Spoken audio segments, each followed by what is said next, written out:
Hey everyone, so this is my spoiler review for episode 2 titled We Are the End of the World, written by Nicole Morante Matthews and directed, of course, by Greg Nicotero. He directed the first 2 episodes of the season, which was kind of interesting. He usually directs like number 1, episode 12, and then I think the finale, so I guess maybe he's directing more this season. Wait, he did direct the first episode, right? I'm pretty sure he did. Anyways, tonight's episode, I guess, is what you would say is a Whisper standalone episode, and I had a lot of concerns going in. I normally am cool, or at least I can deal with watching these standalone episodes. I can push through it, but this being the second episode into the season, I was kind of concerned with how the flow would go with this season, because you're starting off the season with, episode 1 was a really good episode, but 2 was like a standalone Whisper episode, you know? Episode 1 and 2 are kind of one giant episode, and so I was feeling like this could throw the whole season off, because some people might feel like, okay, nothing's happening. They might just stop watching right away, but I am super happy to say that tonight's episode was definitely needed.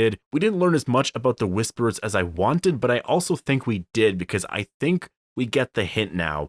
We're able to connect all the dots. We have a rough timeline of when the Whisperers were formed, whose ideology inspired the group, and also the very first Whisperer mask and more. It was all great. Ryan Hurst and Samantha Morton as Beta and Alpha, just outstanding. They are, in my opinion, the greatest villains that the series has ever had to date. We learned so much information about the group, and on top of that, we're caught up with what they were up to over the last few months since the Whisperer Pike incident, also what their mindsets are going into this season. Anyways, before we jump in, this will contain spoilers for tonight's episode. Also, if you're new to the channel and want future reviews for each episode, trailer breakdowns, and more Walking Dead videos, just make sure to be a subscriber. My trailer breakdown for episode 3 will be out within the hour or so. That trailer looked absolutely incredible. It was very action-packed. With these 2 episodes out of the way now, I'm just so stoked to move forward and just see how Alpha is going to punish our group for crossing the border, because that's what happened in the premiere. After everything Alpha went through in tonight's episode, she's definitely not screwing around anymore. Anyways, what we quickly learn is that Alpha and Beta met 7 years ago, so 7 years ago from the current timeline going on right now in Season 10, so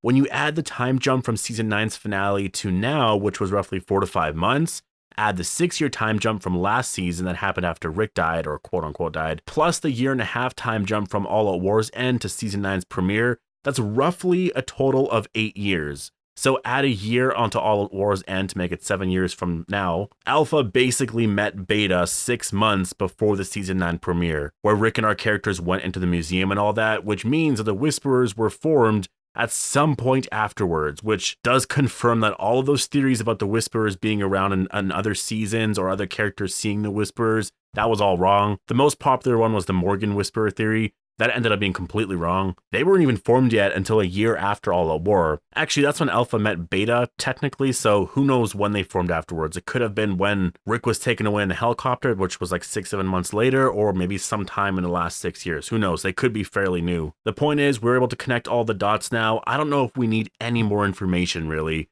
What I liked about this episode was that it taught us a lot about the Whisperer ideology or philosophy and what it was inspired by, which was literally Alpha, because Alpha's craziness just inspired this entire group. I always thought she was this random person in the pack, and she just rose to power because she took out the previous Alpha and became the new Alpha, but no. They just became Alpha and Beta because they named each other A and B. I still don't know how I really feel about this part. The whole A and B thing has such a weird meaning in the Walking Dead universe, to the point where I feel like it's almost being used too much. It's kind of silly. In this case, it kind of makes more sense than all the other uses of A and B because A stands for Alpha, B stands for Beta, you know, but I don't know. I feel like it's kind of, I don't know. I think there was a better way to do that. Regardless, it still works. Alpha kept calling Beta her B, which was kind of hilarious. I guess we're not finding out their pre-apocalyptic names, which kind of sucks. Beta at one point actually asks Alpha what her name is, and she's like, she just kind of brushes it off and is like, it doesn't matter, we don't need names, we're all monsters now, and etc. Which again is something I really do like. I love that the episode did that. We can see from this episode that there is clearly something wrong with Alpha. She even says at one point that people were always mean to her, or I guess they just never liked her or whatever before the apocalypse, and it's no different now. So she was an outcast before the apocalypse, she was a little nutty, and now that the apocalypse has happened, she's able to, I guess, be herself a bit more, hence why we get all these crazy things that she does. She's really not all there. She isn't. She's definitely more evil, a little psycho than any character that we've ever seen on the show. I mean, I really feel like if Lizzie didn't die in season 4 and she was able to grow up to Alpha's age, that she would practically be Alpha. So in a sense, Alpha is what Lizzie would have been like if she was able to grow up. Because when she starts taking out the walker guts, there's no hesitation there, like nothing. She's just like doing it just cuz. I mean, even Beta, he was like, boy, you're different, which also was super awesome because again, it proves that Alpha inspired the Whisperer philosophy because Beta was pretty normal before he met her. Yeah, he's a little crazy about his mask, but we've seen characters like Beta before. He's practically the governor in some sense, right? He was keeping a loved one as a walker, hidden. I don't know if that was his bandmate or what have you. We'll talk about that in a second, but Beta, he's relatively normal. He was just alone and he saw a lot of bad days, you know. Alpha, on the other hand, I think she ruined Beta. Beta just got so obsessed with her and got so into the Whisperer philosophy that I think at this point he's just too far gone. I really did like that Beta machete scene though, when he just like hits the wall. It's just that spark you see. And also when he's standing there, like he literally looks like Jason Voorhees. You know that was inspiration for this scene. I dug it. Lydia asking her mom, is that a monster? Or whatever she said, like that was awesome. Actually, speaking of monster, that scene where Beta was like growling in the parkade, like to get the walkers to follow him or whatever, that was awesome. Beta is literally like this giant walker beast. And boy, did he get pissed when Alpha tried to take off his mask. He does eventually allow it, which is interesting, but he was super pissed, which also raises a question. When Beta took his mask off, or I guess when Alpha took Beta's mask off, Alpha and Lydia both saw what he looked like. So, you know, Alpha obviously isn't going to give away who he is, but could Lydia? Does Lydia remember what Beta looked like?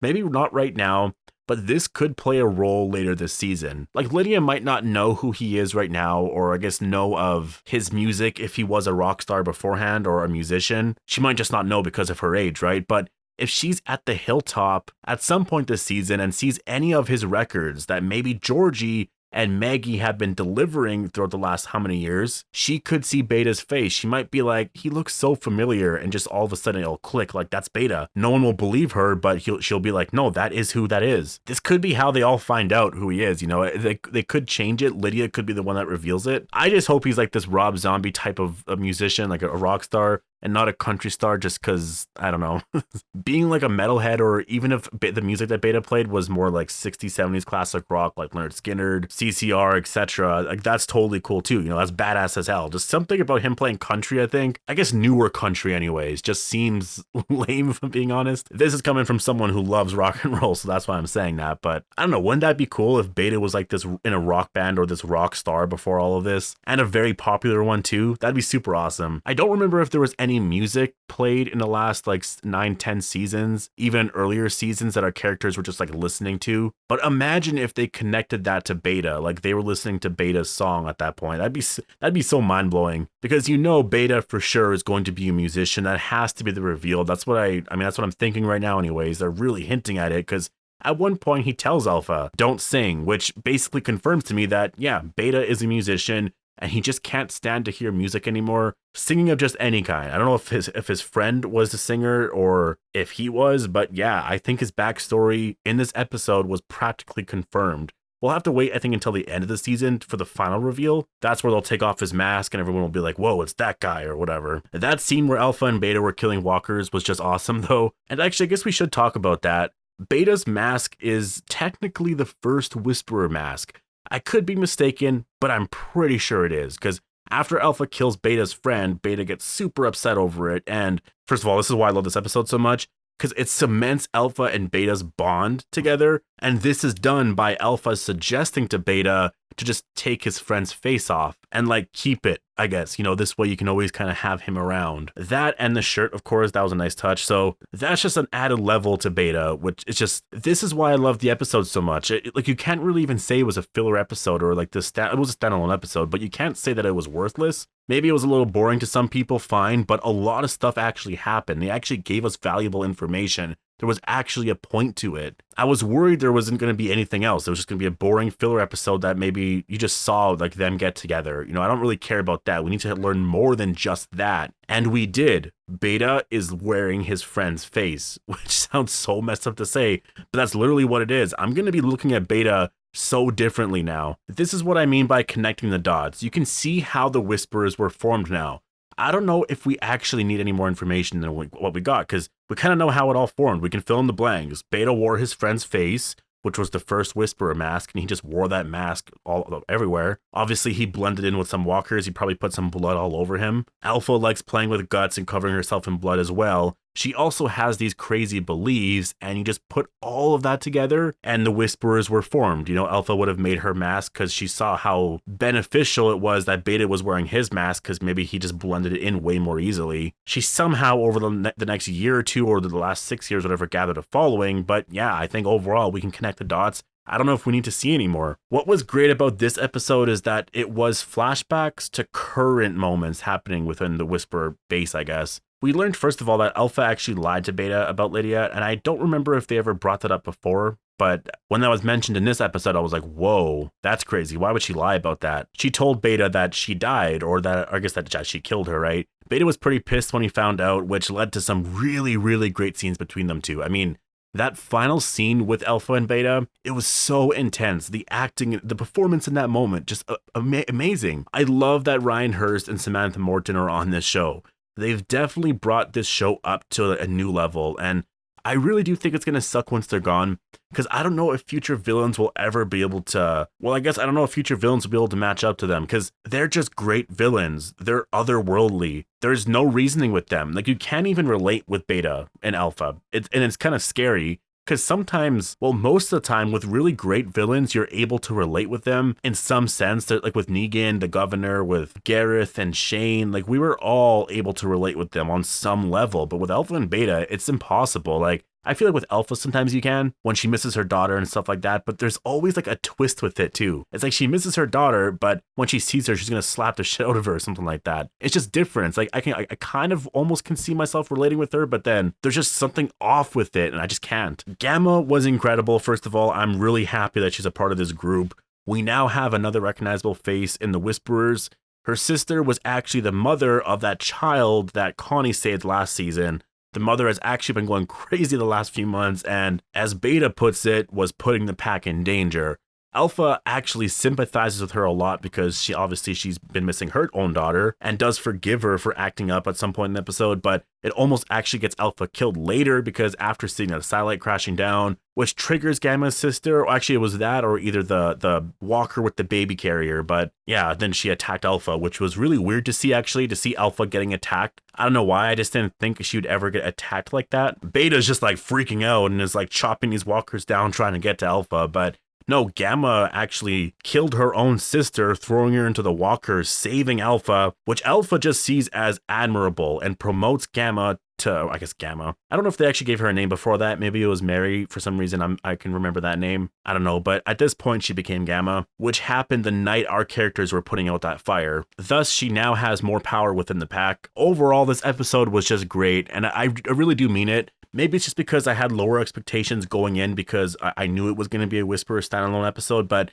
I actually really preferred this one over the premiere. We got some gore back on The Walking Dead. That beginning scene was just, holy man. This episode felt like a great Halloween zombie cult horror movie where we followed the origin of these messed up characters named Alpha and Beta. It was a great episode, and yeah, I'm super hyped for episode 3. So I will have my trailer breakdown for that episode coming up very, very soon, so stay tuned for that. But post your thoughts down below on tonight's episode. Let me know what you guys all thought. Hope you all enjoyed the video. Make sure to be a subscriber to get more Walking Dead content like this, and I'll see you guys later.